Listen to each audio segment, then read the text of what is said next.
Alô a todos os amantes de astrologia. Meu nome é Eduardo da Silva. Eu tenho 3 grupos de astrologia no Facebook. Um chamado Astrologia, o outro Astrologia Horária para Todos e o último Revolução Solar. Cada um deles com uma determinada especialização. Fiz esses slides para aqueles que gostam da matéria, mas não têm noção da astronomia usada em astrologia para localizar os astros e constelações para que seja realizada os mapas astrais. Os mapas astrais que usamos usam uma série de coordenadas astronômicas em seus cálculos. E creio que ter noção disso tudo dá uma visão melhor do que seja um mapa astral.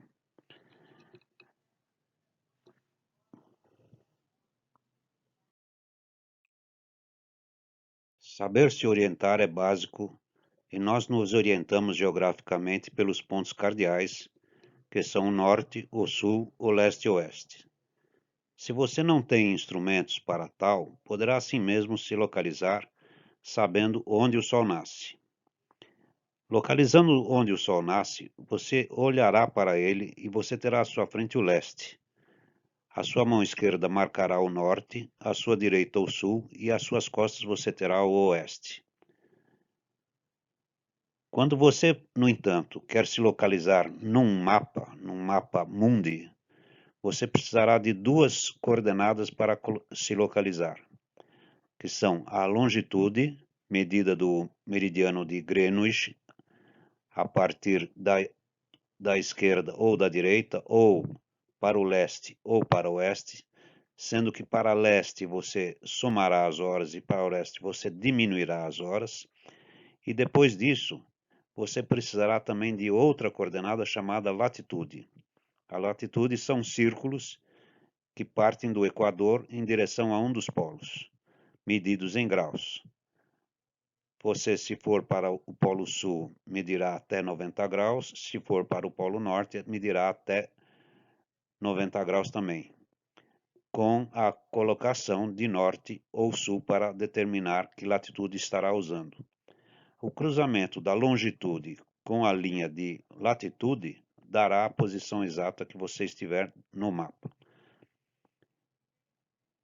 Se você for olhar um mapa astral, esses pontos cardeais estão marcados no mapa astral da seguinte maneira.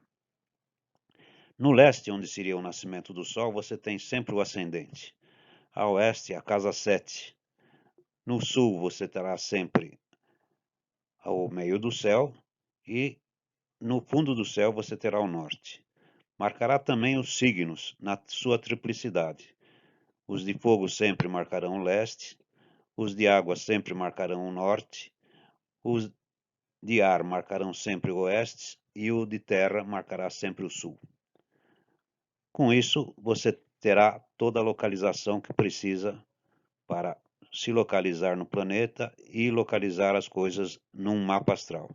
Essas análises são essenciais para astrologia horária e para astrocartografia. Vamos ao outro slide. Há 3 movimentos que são essenciais no uso da astrologia. Primeiro, a rotação da Terra sobre seu eixo, que determina os dias e as noites. Segundo, a translação da Terra pelo Sol, que faz em 365 dias e 6 horas e determina os anos. E, por último, a precessão dos equinócios, que dura 25.770 anos. Essa quantidade de anos é dividido por 12 pela astrologia, tendo cada parte dessas 2.147 anos, que representam uma determinada era. Como, por exemplo, agora, nós estamos saindo da era de Peixes e iremos para a era de Aquário.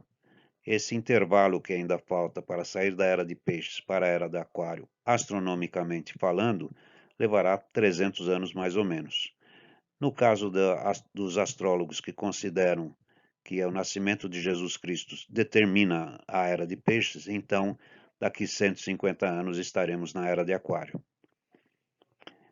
Importante agora, para saber essa marcação, é saber o ponto vernal, que é um ponto que sempre marca o início e o fim dessas eras. No próximo slide vamos ter noção do que seja o ponto vernal.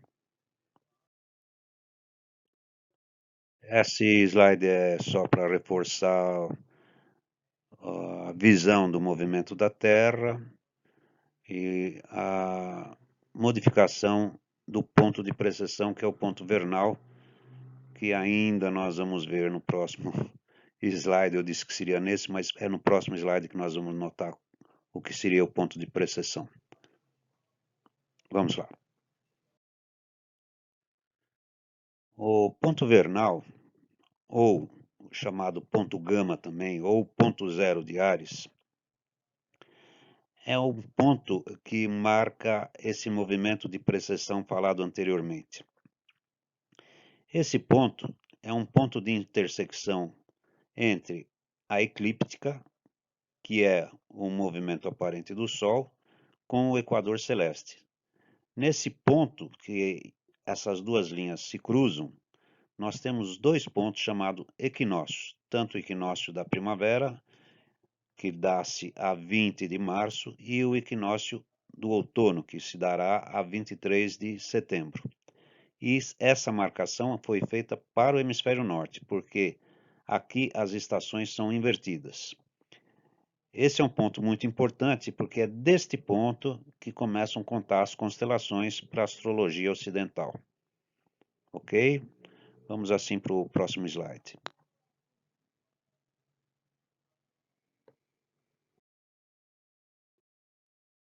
Eu tenho nesses três grupos, um desses grupos eu uso para dar um curso completo de astrologia, onde eu coloco toda a minha experiência à mostra e somo com tudo que eu aprendi para aqueles que têm interesse em se aprimorar em astrologia.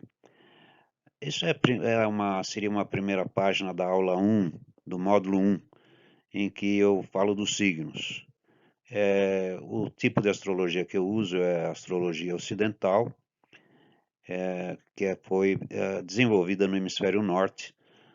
Nós temos ela sendo desenvolvida desde os caldeus, passando pelos egípcios, gregos, até nós, com vários mestres nos ensinando como é que a gente poderia correlacionar o movimento dos planetas e dos astros com todos os acontecimentos aqui embaixo na Terra. A classificação da astrologia ocidental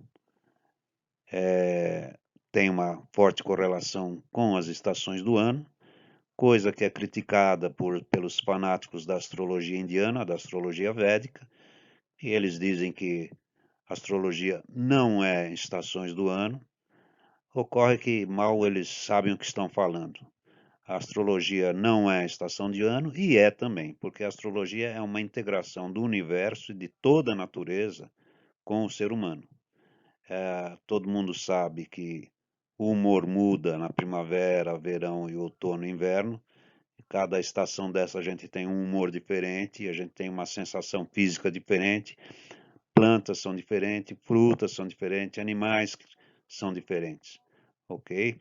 Então, a astrologia ocidental tem correlação sim com as estações do ano e eu concordo plenamente com isso. Quem não quiser concordar, que siga a astrologia védica, só que há uma diferença. Se você já está acostumado com o seu signo, vai ter que optar por outro signo, porque ela está defasada da nossa astrologia em 25 graus. Ok? Vamos para o próximo slide. No fim desses slides tem um link para quem quiser ir para a minha página.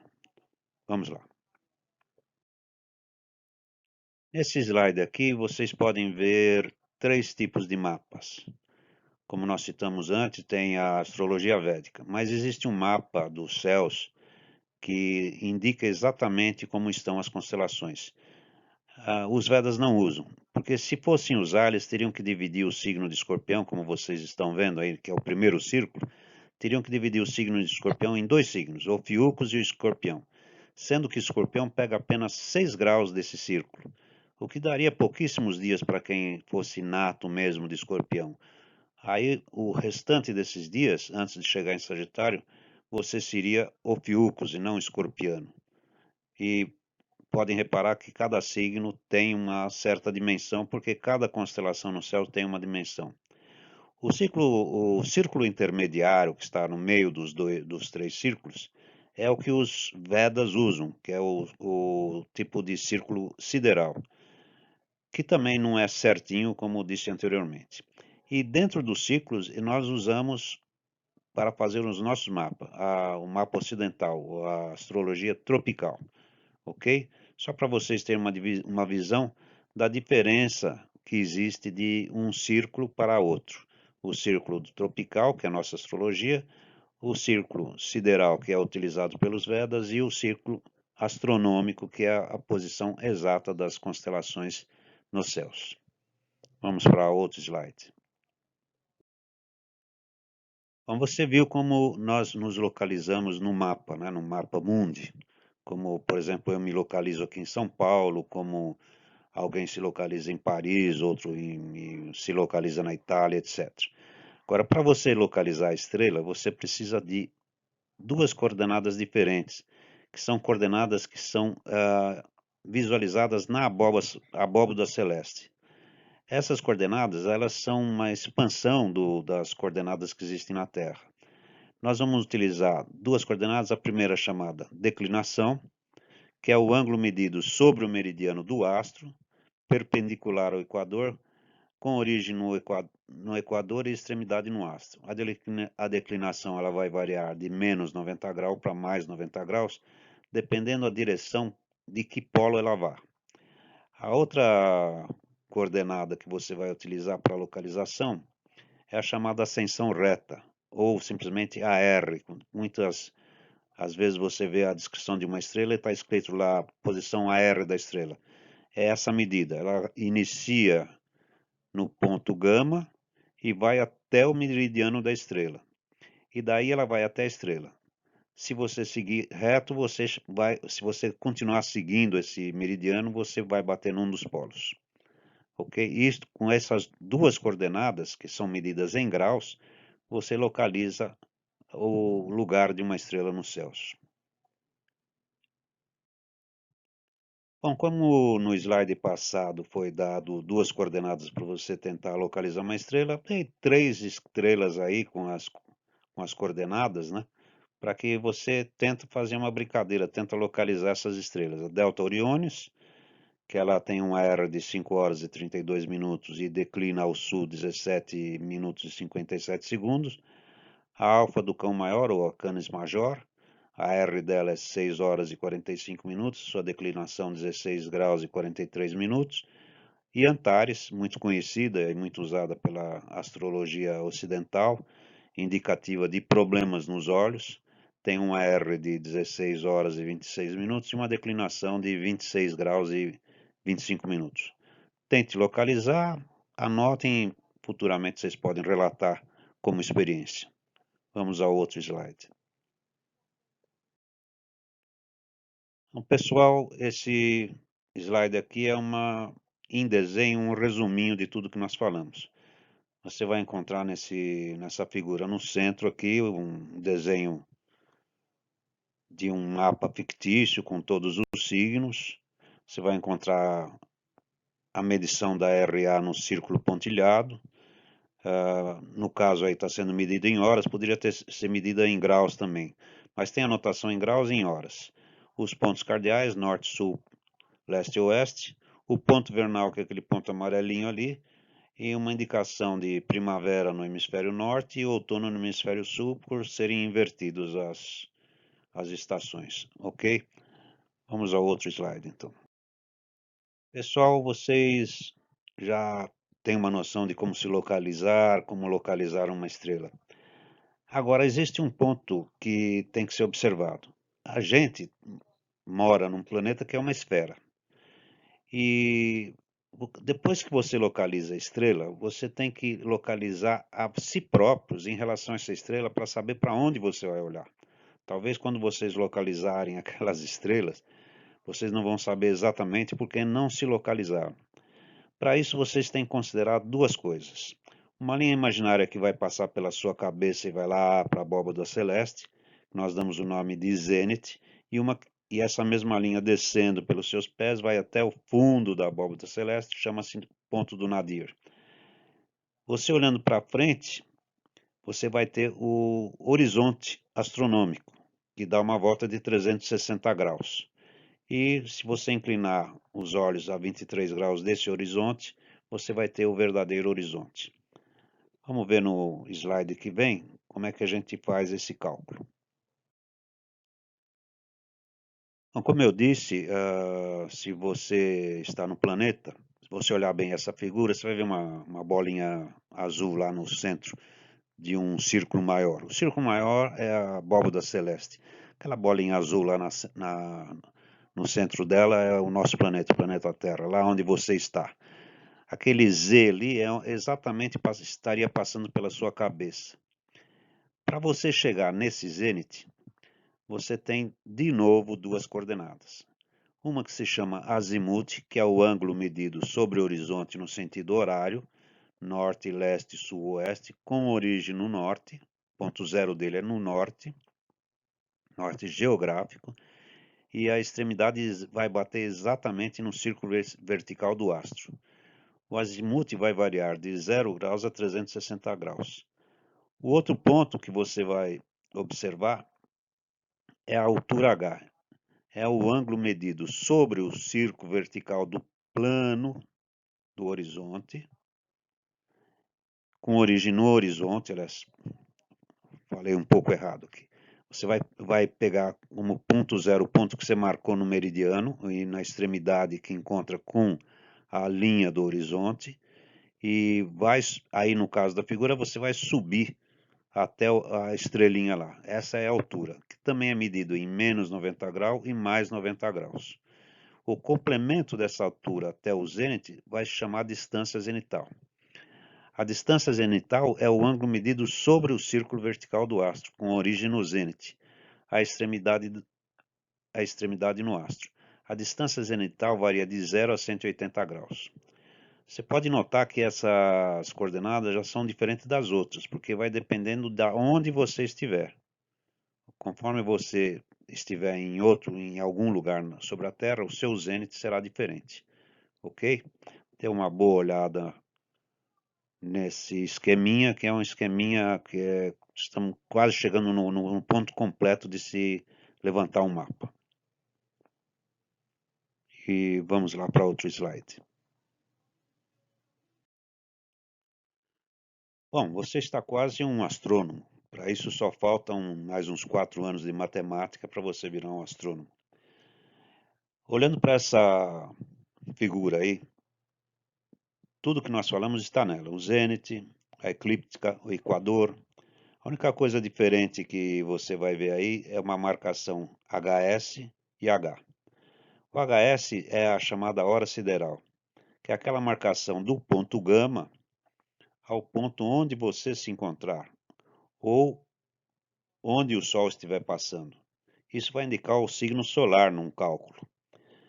E aquele H é a marcação da diferença do meridiano da estrela, aí no caso de um planeta qualquer, para o ponto gama, que é para você localizar as outras estrelas.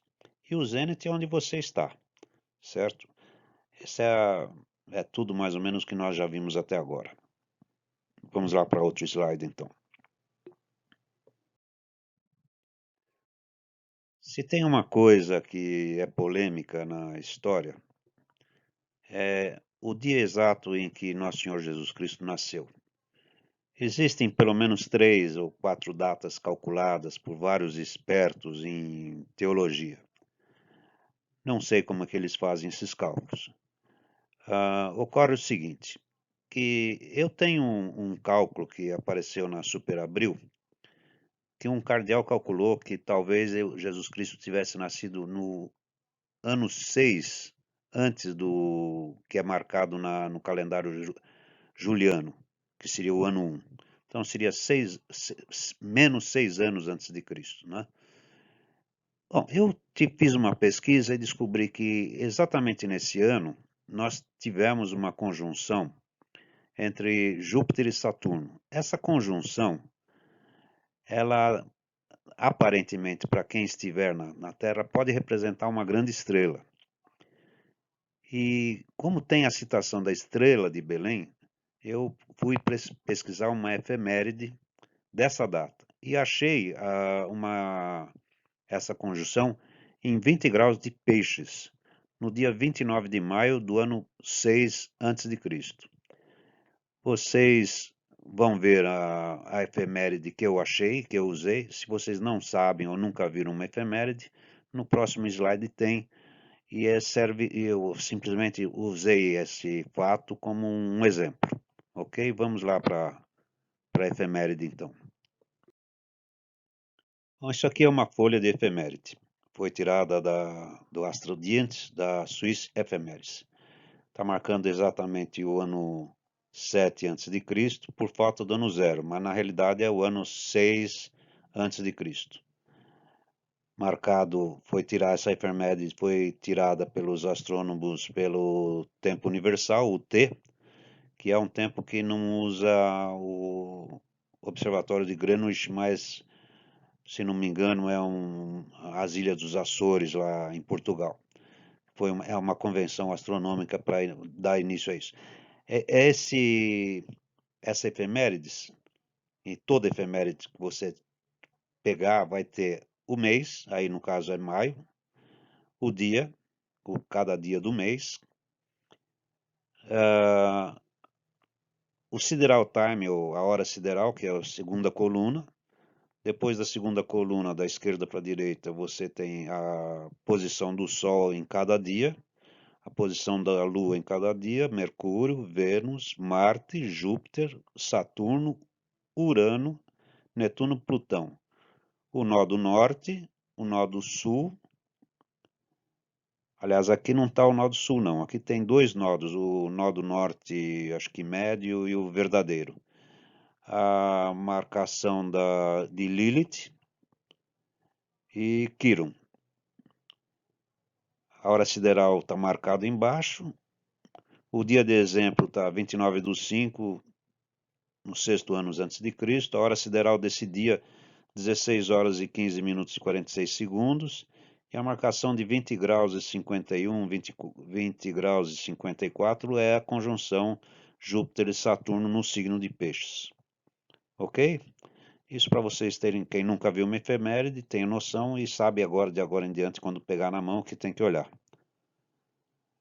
E com isso estamos terminando os slides. Bom, pessoal, acabou por hora. Eu agradeço a todos a paciência de terem ouvido este pequeno grupo de informações. Tem um link aí no meio da tela. Quem clicar aí vai para o meu grupo de astrologia, onde é realizado onde vocês poderão achar o curso que eu dou. Eu agradeço a todos. Muito obrigado pela atenção e um bom final de semana.